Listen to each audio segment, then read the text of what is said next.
నక్షత్రం 2, 3, 4 పాదాలు, శ్రవణ నక్షత్రం 1, 2, 3, 4 పాదాలు, ధనిష్ఠ 1, 2 పాదాలు మకర రాశి వారు. ఈ రాశి వారు మన కల్వకుంట్ల తారక రామారావు గారి రాశి మకర రాశి. ఈ రాశి వారికి ఈ సంవత్సరం ఆదాయం 14, వ్యయం 14, రాజపూజ్యం 3, అవమానం 1.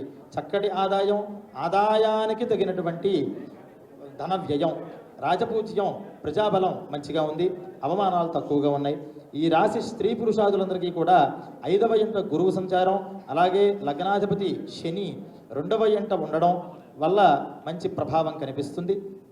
వీళ్ళు ఏ పని చేసినా కొంచెం ఈ సంవత్సరం అంతా కూడా బ్యాలెన్స్గా కొంచెం పట్టుదలతో చేయడం, అలాగే ద్వితీయంలో శని ఉండడం వల్ల కొంచెం మాటని కట్టడి చేసుకోవడం వల్ల, మనం మాట్లాడే మాటని మృదువుగా మాట్లాడడం వల్ల చక్కటి ఉపకారాన్ని, చక్కటి ప్రజాబలాన్ని, అభిమానాన్ని పొందేటటువంటి అవకాశం కల్పిస్తుంది. అలాగే మంచి స్థిరాస్తులు అన్నీ కూడా అభివృద్ధి చెంది వ్యాపార రంగంలో కూడా ఈ రాశివారు అభివృద్ధి చెందేటటువంటి అవకాశం కనిపిస్తోంది.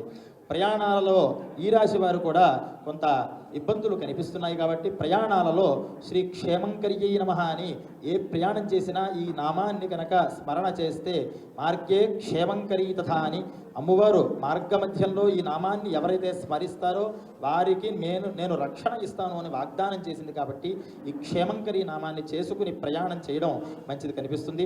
అలాగే స్వల్పంగా కొంచెం దొంగల వల్ల కొంత నష్టం కలిగేటటువంటి అవకాశం కూడా కనిపిస్తోంది. అలాగే రాజకీయ నాయకుడికి శని బలం బాగా ఉండడం వల్ల తిరుగు ఉండదు. మంచి మాటని వారు అథారిటీని, కమాండింగ్ని వాళ్ళు పెంచుకుంటూ ఉంటారు.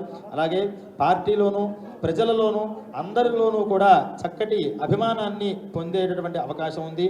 అయితే కొంతమందిని దూరం పెట్టిన వాళ్ళని ప్రయత్నపూర్వకంగా మనం దూరం పెట్టకపోయినా, దూరం పెట్టబడ్డామనే భావనతో వాళ్ళు మనల్ని దెబ్బతీయాలి అని సన్నిహితులు ప్రయత్నం చేసేటటువంటి అవకాశం ఉంది. కాబట్టి ప్రతిదీ కూడా జాగ్రత్తతో వాళ్ళు శ్రద్ధ వహించినట్లయితే ఈ సంవత్సరం యోగదాయకమైన సంవత్సరాన్ని మరింత యోగదాయకం చేసుకుని రాబోయేటటువంటి ఎన్నికలు వాటిల్లో కూడా మంచి పట్టు సాధించేటటువంటి అవకాశం ఈ సంవత్సరం మకర రాశి వాళ్ళకి కనిపిస్తోంది. ఈ మకర రాశి వారు దోష నివృత్తి కోసం ఈ సంవత్సరంలో జ్యోతిర్లింగ దర్శనం చేయడం చాలా విశేషమైనటువంటిది. అలాగే రుద్రయాగాదులు కూడా చేసుకోవడం చాలా విశేషమైనటువంటి ఫలితాన్ని